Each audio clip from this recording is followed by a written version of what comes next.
আমার নবী বলছেন ফজরের নামাজে 2 রাকাত যে সুন্নাত আছে, এই 2 রাকাত সুন্নাত নামাজের মূল্য হচ্ছে জমিন থেকে আসমান পর্যন্ত যতটুকু জায়গা তত পরিমাণ সওয়াব। আপনি ফেয়ার অ্যান্ড হ্যান্ডসাম বাদ দেন, আপনি ফেয়ার অ্যান্ড লাভলি ম্যান বাদ দেন, গার্নিয়ার ম্যান বাদ দেন, আপনি ওই হাবিব তাসকিয়ারে গিয়ে আপনার ফেসিয়াল করা বাদ দেন, আপনি ফজরের নামাজে গিয়ে উজুটা করেন না, তারপর দেখেন না আপনার চেহারার গ্লেজ কি কেমন মারে। আপনি হাজার হাজার টাকা ফেসিয়াল করেন, আপনি হাজার হাজার টাকা বিউটিশিয়ানকে দিয়ে দিচ্ছেন, দিয়েন না, এগুলো আপনি ফিলিস্তিনের ভাই বোনের জন্য রেখে যান, ঠিক কিনা কথা বলেন? আপনি লক্ষ লক্ষ টাকা বিউটিশিয়ানকে দেওয়ার দরকার নাই। আপনি 5 ওয়াক্ত 5 বার উজু করেন না, আপনার চেহারা দেখলেই শত্রু কাবু হয়ে যাবে, ঠিক কিনা কথা বলেন? আমি কোনো বিউটি পার্লারের বিরুদ্ধে মানুষ না ভাই। বিউটি পার্লার, বিউটিশিয়ান যারা কাজ করে, এটা একটা প্রফেশন। তবে হ্যাঁ,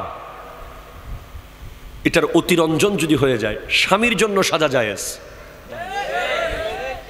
এর বাইরে আপনারা যা করেন, আমাদের মা বোনরা এই এলাকায় মহিলা আসেনি না, সব চলে গেছে, আছে। আমার মা বোনেরা যেই পরিমাণ সাজে মেহেদি অনুষ্ঠানে যাওয়ার সময়, আগে পুরুষরা তেমন বিউটি পার্লারে যেত না, এখন পুরুষরা আরো বেশি।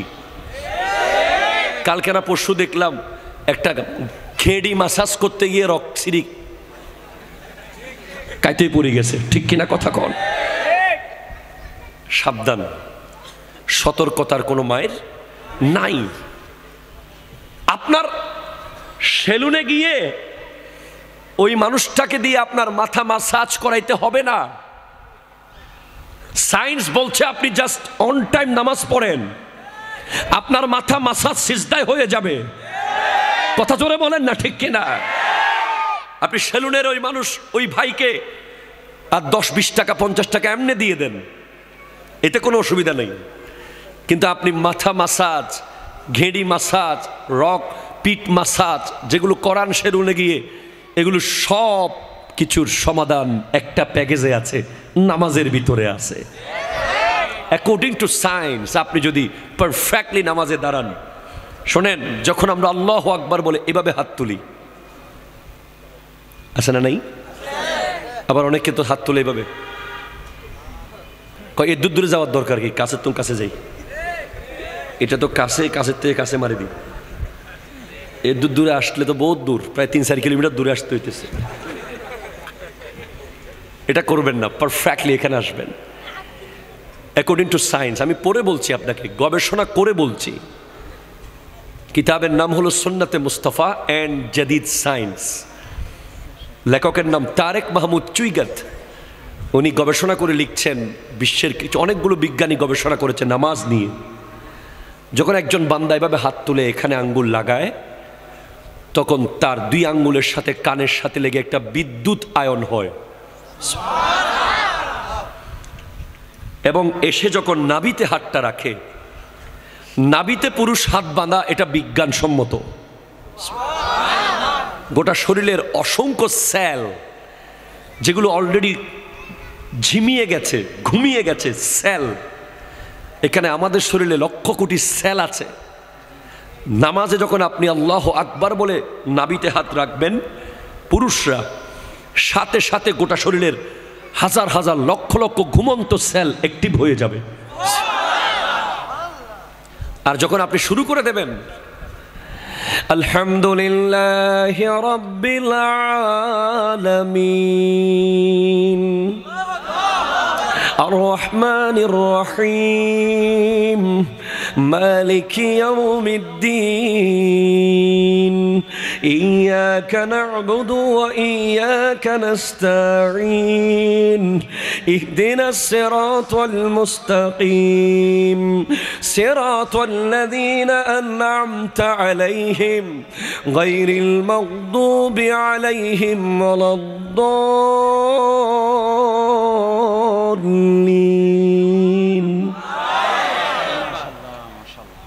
তখন প্রতি আয়াতে আয়াতে আপনার শরীরের অসংখ্য জায়গায় যেখানে রক্ত থেমেছিল, ব্লাড স্টপ ছিল, যেখানে কোষগুলো মরে যাচ্ছিল, সব ধপ ধপ করে জেগে উঠবে কোরআনের আয়াত শোনার সাথে সাথে।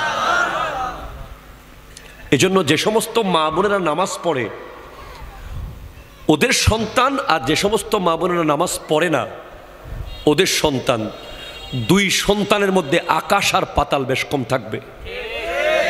আচরণে, ভদ্রতায়, নম্রতায়, ধৈর্যতে, সব কিছুতে পার্থক্য থাকবে। এমনিতে মায়ের বুকের দুধ, পৃথিবীর সমস্ত ভিটামিন মিনারেলস দুইটা পানির ভিতরে আল্লাহ দিয়েছেন, একটা জমজমের পানি আর একটা মায়ের বুকের দুধ। যেখানে আল্লাহ গোশতের ভিটামিন দিয়েছেন, মাছের ভিটামিন দিয়েছেন, এ টু জেড সব ভিটামিন মিনারেলস আল্লাহ দিয়েছেন জমজমের পানিতে আর মায়ের বুকের দুধে। এমনিতেই ওই দুধের মধ্যে আল্লাহর দেওয়া নিয়ামত তো আছেই, পাশাপাশি মা যখন সিনার মধ্যে হাত রেখে নামাজ পড়তে থাকে, কোরআন তেলাওয়াতের মাধ্যমে আরো বেশি শক্তিশালী হয় মায়ের বুকের দুধ। ওই দুধ যখন সন্তান পান করে ওই সন্তান আল্লাহর ওলি হয়ে যায়। ওই সন্তান জগতের শ্রেষ্ঠ ব্যক্তিত্ব হয়ে যায়। ওই সন্তান সমাজ সেবক হয়। ওই সন্তান ধৈর্যশীল হয়। যে সমস্ত মারা নামাজ পড়ে পড়ে সন্তানকে দুধ পান করায়। আব্দুল কাদের জিলানী রহমতুল্লাহ আলাইহি, ওনার মা ওনাকে পেটে রাখা অবস্থায় সব সময় কোরআন তিলাওয়াত করতেন, দুনিয়াতে আসার পরেও কোরআন তিলাওয়াত করতেন বলে আব্দুল কাদের জিলানী রহমতুল্লাহ আলাইহির একটা স্পেশালিটি হলো উনি মায়ের পেটে সেহেরি খেয়েছেন, দুনিয়াতে এসে ইফতার করেছেন। এটা আপনাকে মানতেই হবে ভাই, কারণ আমি এমন কিতাব থেকে বলছি বাহাজাতুল আসরার, যেটার দলিল সনদ অত্যন্ত মজবুত। সুবহানাল্লাহ, জোরে পড়েন। এরপর যারা তাহাজ্জুদ পড়বে, আমি তো বলেছি আল্লাহর মোবাইল নাম্বার লাগবে আপনাদের, কথা বলে লাগবে কিনা বলেন না। রব্বুল আলামিনের একটা মোবাইল নাম্বার আছে। আমাদের কওমি ঘরানার এক হুজুরের মুখে আমি শুনেছি, আমার খুব ভালো লেগেছে কথাটা। উনি বলছেন আল্লাহর মোবাইল নাম্বার হচ্ছে 222। বলে কেমনে? রাতের 2টা বাজে 2 রাকাত তাহাজ্জুদ, 2 ফোঁটা চোখের পানি।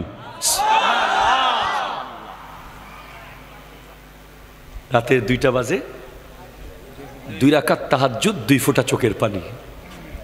আল্লাহর সাথে আপনার কথা শুরু হয়ে যাবে। আরে ভাই, আপনি যদি আমার বছরে একবার ফোন দেন আমি কি চিনবো আপনাকে? চিনবো না ভাই, বিশ্বাস করেন চিনবো না, কষ্ট হবে। অ্যাক্সেস রোড দিয়ে এসে একটা বড় দোকান ছিল, নাম ছিল নিউ ফুডস কর্নার।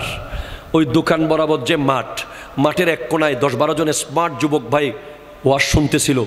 এইভাবে করে আপনাকে বুঝাইতে হবে আমাকে, তখন আমি চিনবো। আর যদি আপনি আমারে মাসে একবার ফোন দেন আমি তখন ফোন দেওয়ার সাথে সাথে মোটামুটি চিনে যাব। যদি সপ্তাহে একবার ফোন দেন আমি লাইন কেটে ব্যাক করব। যদি ডেলি একবার ফোন দেন আমি বলবো দোস্ত তুই দাঁড়া আমি আসতেছি। ঠিক কিনা কথা বলেন? এটা দুনিয়ার নিয়ম। আপনি আল্লাহর সাথে ফজরে 4 রাকাত পড়েছেন, জোহরে 12 রাকাত পড়েছেন, আসরে 8 রাকাত পড়েছেন, মাগরিবে 7 রাকাত পড়েছেন, এশায় 15 রাকাত পড়েছেন। সম্পর্ক কাছে যাচ্ছে। রাত্রে দেখবেন আপনি ঘুমাইতে পারতেছেন না, ছট করে উঠে গেছেন 3টা বাজে, কে যেন আপনাকে ডাকছে। তাহাজ্জুদ পড়েছেন, বলেন আল্লাহ কি আপনাকে ওলি না বানিয়ে রাখবে? আয় বান্দা, আর থাকিস না, বন্ধু হয়ে যা।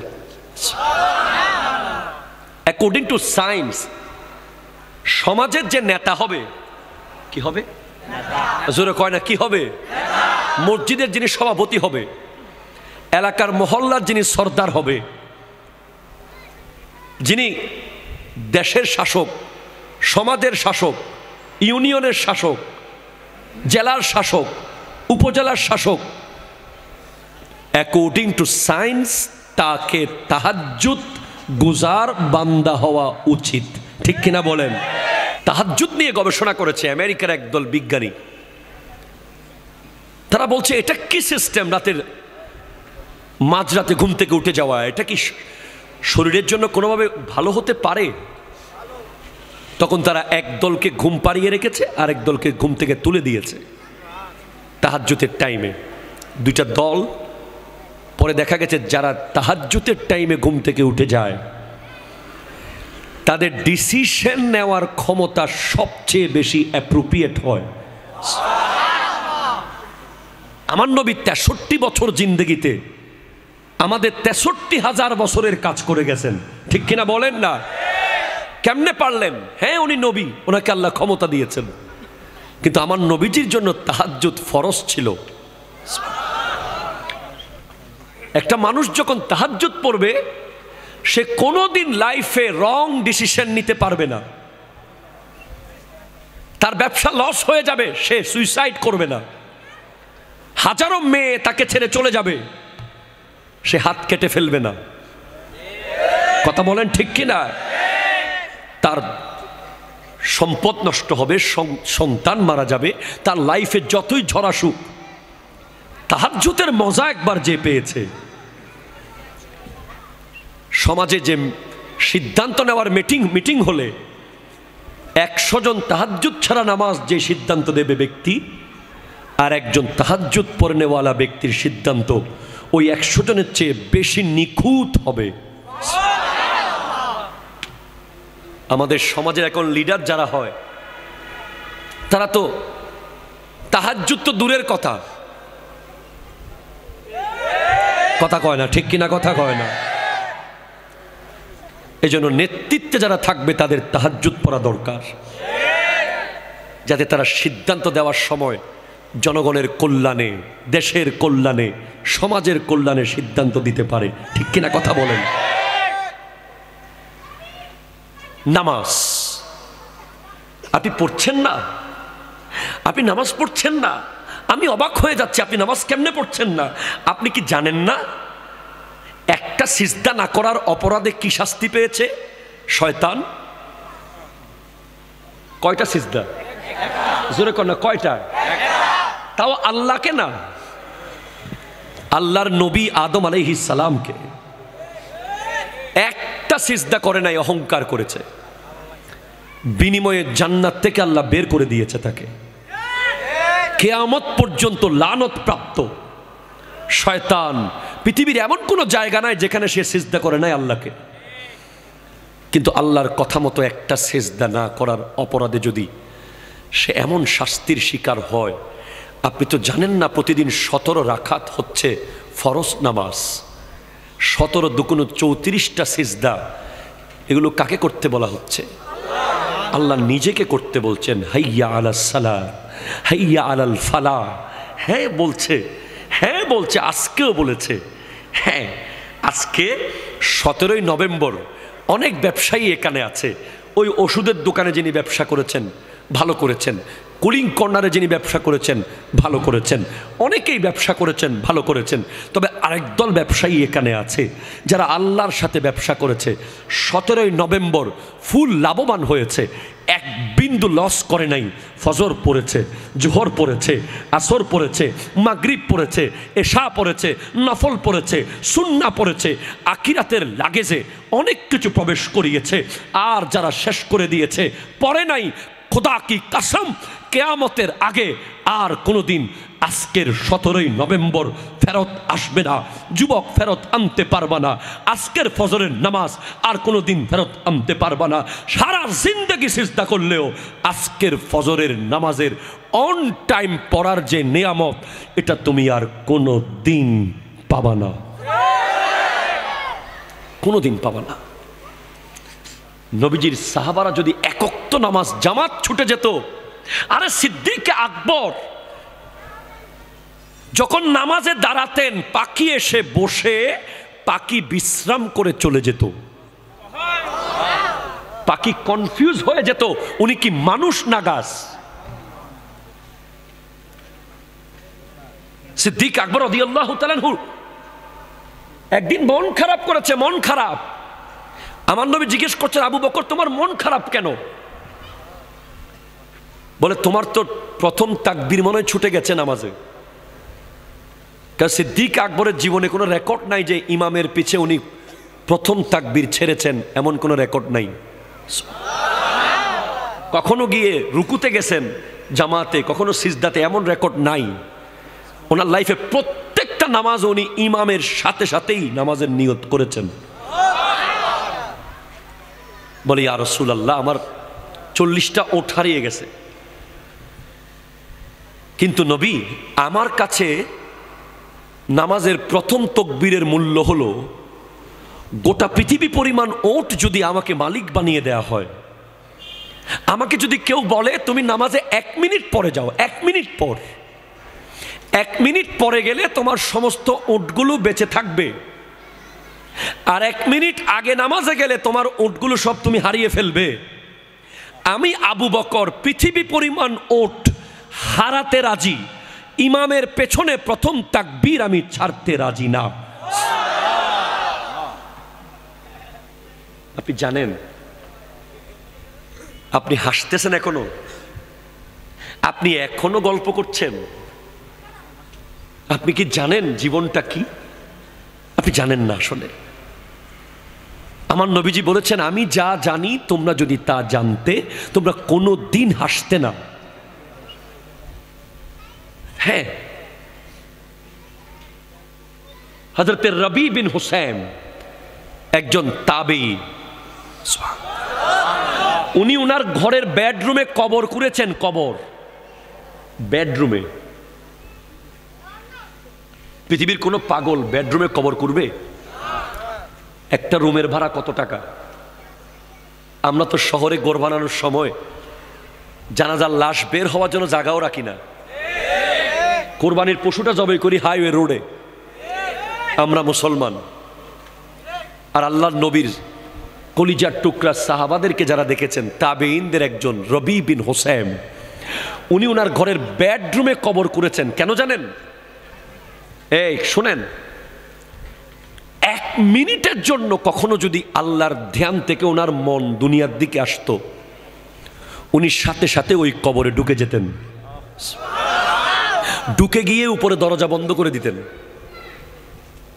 বন্ধ করে ঘন্টার পর ঘন্টা কবরে শুয়ে শুয়ে কান্না করতেন। যখন মনে হতো যে আল্লাহ বোধহয় এবার মাফ করেছে, কি উনি সুদ খান নাই, ঘুষ খান নাই, জুলুম করেন নাই, মিথ্যা বলেন নাই, গীবত করেন নাই, শুধু 1 মিনিটের জন্য দুনিয়ার দিকে মন গেছে, উনি কবরে ঢুকে গেছেন। ওনাকে জিজ্ঞেস করা হয়েছে, তোমাকে এরকম আখিরাতের প্রতি ভয় কে কে তোমাকে এমন আখিরাতমুখী করলো? উনি বলছেন, কামারের দোকান। আমি রবি যখন কামারের দোকানের পাশ দিয়ে যাচ্ছিলাম, আমি দেখছিলাম বড় বড় লোহার কদ্দা আগুনে গলে যাচ্ছে। তখন আমি ভাবলাম, লোহা যদি দুনিয়ার আগুনে জ্বলে পুড়ে গলে যায়, আমার হাতের চামড়া তো অনেক নরম, আমি জাহান্নামের আগুনে কিভাবে জ্বলবো? আপনি কি জাহান্নামের আগুন সম্পর্কে জানেন? হাদিসে পাকে আছে, জাহান্নামের আগুন 3000 বছর ধরে জ্বলছে। 3 ঘন্টা আগুন লাগলে এখানে সব ছাই হয়ে যাবে। কন্টিনিউ 3 ঘন্টা যদি আগুন কন্টিনিউ থাকে, আর জাহান্নামের আগুন 3000 বছর ধরে জ্বলছে, কিয়ামতের মাঠে জাহান্নামের আগুন দৌড় মারবে। জাহান্নাম চিৎকার করবে, আল্লাহ আমার খানা দাও, বেনামাজিদেরকে দাও। গাই, জাহান্নামে একটা গর্ত আছে, গাই গাই, ওই গর্তের নাম গাইয়ুন। ওই গর্ত বেনামাজিদের দিকে দৌড় দেবে। 70,000 ফেরেশতা শিকল দিয়ে ধরে রাখবে ওই জাহান্নামকে টেনে। তখন জাহান্নাম ঠান্ডা হবে একটা জিনিস দিয়ে, সেটা হচ্ছে নামাজি বান্দাদের চোখের পানি। যারা নামাজ শেষে মোনাজাতে চোখের পানি ফেলে, ওই পানিগুলো যদিও টাইলসে পড়ে যায় মনে করেন না, ওগুলো আল্লাহ রিজার্ভ ফান্ডে রেখে দেয়। ওই পানিগুলো এভাবে জাহান্নামকে ছিটিয়ে দেওয়া হবে। জাহান্নাম মুহূর্তের মধ্যে ঠান্ডা হয়ে যাবে। নামাজের কত মূল্য হলে হযরতে ফাতেমাতুজ জাহরা রাদিয়াল্লাহু তাআলা আনহা, আমার নবীজির কন্যা, একটা সিজদা করতেন তাহাজ্জুদের, ফজর হয়ে যেত।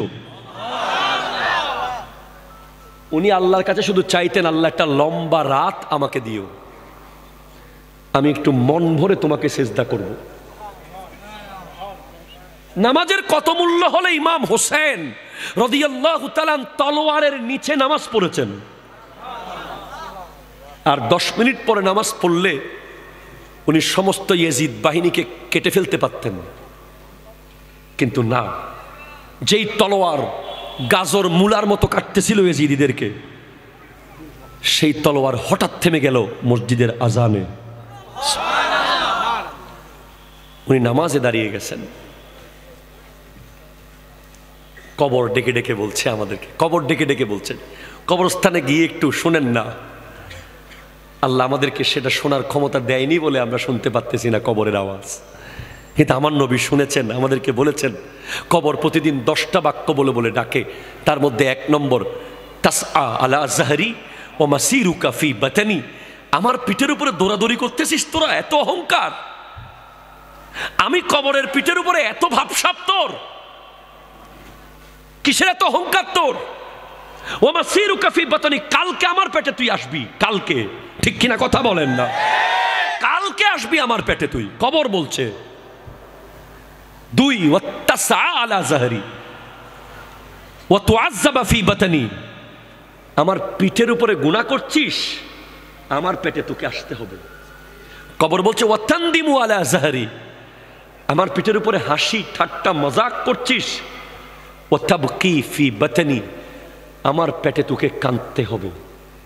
হ্যাঁ, জি, না না না, মুসলমানের ছেলেকে আল্লাহ হাসতে বানায় নাই। মুসলমানের ছেলে এক লাইন অযথা কথা বলতে পারে না।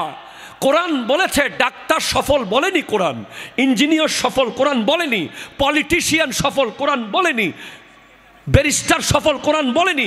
কোরআন বলছে কাদ আফলাহাল মুমিনুন, মুমিনরাই সফল, মুমিনরাই সফল, মুমিনরাই সফল, ঠিক কিনা বলেন না?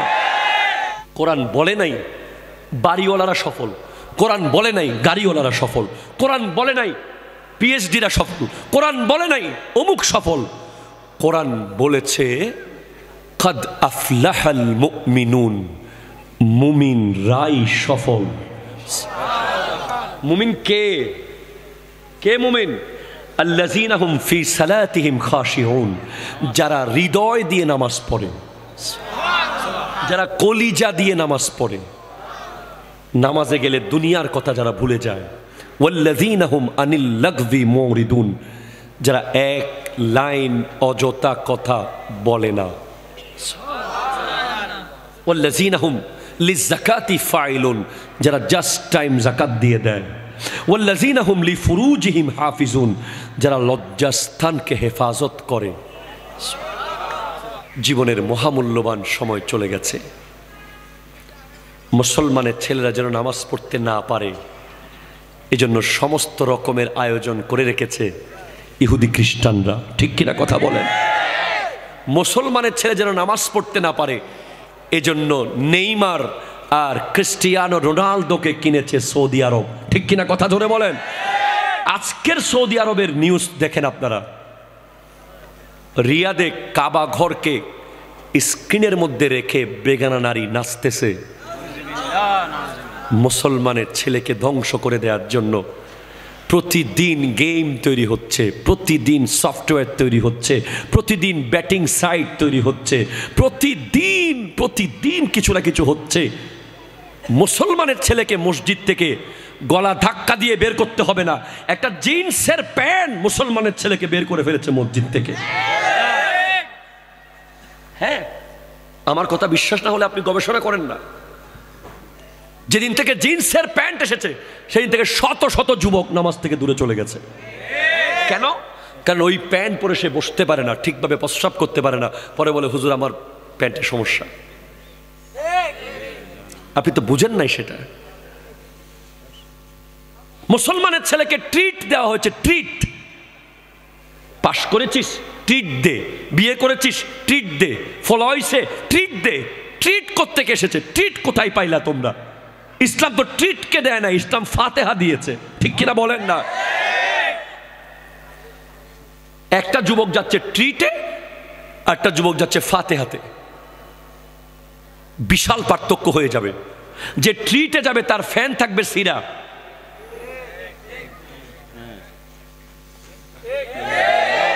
টাকা দিয়ে ছেঁড়া প্যান্ট মুসলমানের ছেলেরা কিনেছে, লজ্জা লেগেছে, লজ্জা, ঠিক কিনা কথা বলেন?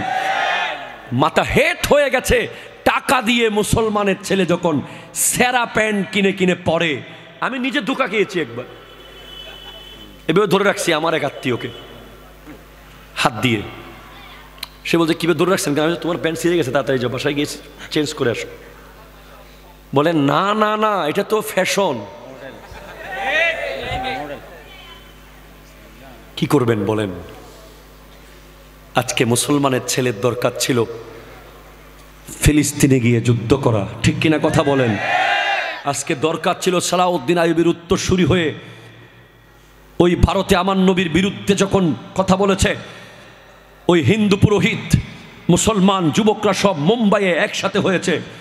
সেদিন সাংবাদিক জিজ্ঞেস করেছিল, আপকা ঘর कैसे चल रहा है, आपका संसार कैसे चल रहा है, आपका बाल बच्चा कैसे चल रहा है, आप सब तो मुंबई में आ गया।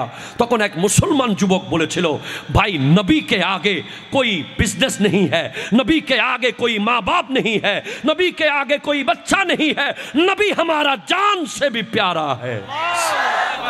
মোবাইলের চার্জ চলে গেলে যতটুকু টেনশন আপনি করেন, নামাজ ছেড়ে দিলে ততটুকু টেনশন করেন না কেন? কথা বলেন ঠিক কিনা? ফেসবুক লক হয়ে গেলে আপনার টেনশনে খাবার দাবার বন্ধ হয়ে যায়। আপনি আবার নবীর সামনে দাঁড়াতে পারবেন? আপনি আল্লাহর সামনে কেমনে দাঁড়াবেন? আল্লাহ তো আপনার পক্ষে গিয়ে ফেরেশতাদের বিরুদ্ধে গিয়েছিল। আল্লাহ বলছেন, ইন্নী জাইলুন ফিল আরদে খলিফা, আমি জমিনে আমার খলিফা বানাবো, মানুষ বানাবো। ফেরেশতারা বলছে, আতাজালু ফিহা মান ইউফসিদু ফিহা ওয়া ইয়াসফিকুদ দিমা, আপনি কাদেরকে বানাবেন? যারা জমিনে গিয়ে মারামারি কাটাকাটি করবে তাদেরকে? আল্লাহ বলছেন, না, ইন্নী আ'লামু মা লা তা'লামুন, আমি যা জানি তোমরা তা জানো না। তো আজকের দিনে আপনি যদি বেহায়াপনা করেন, আপনি রং তামাশা করেন, আপনি ইহুদিদের মতো যদি চুল কাটেন, কথা জোরে বলেন ঠিক কিনা? চুলের এদিকে ঘষা মারা, এদিকে আগা মারা, ওইদিকে মাথা মেরে দেওয়া, আনারস কাট, এগুলো মুসলমানের চুল নয়, এগুলো ইহুদিদের চুল। কথা বলেন ঠিক কিনা? হাত তুলে বলেন ঠিক কিনা বলেন।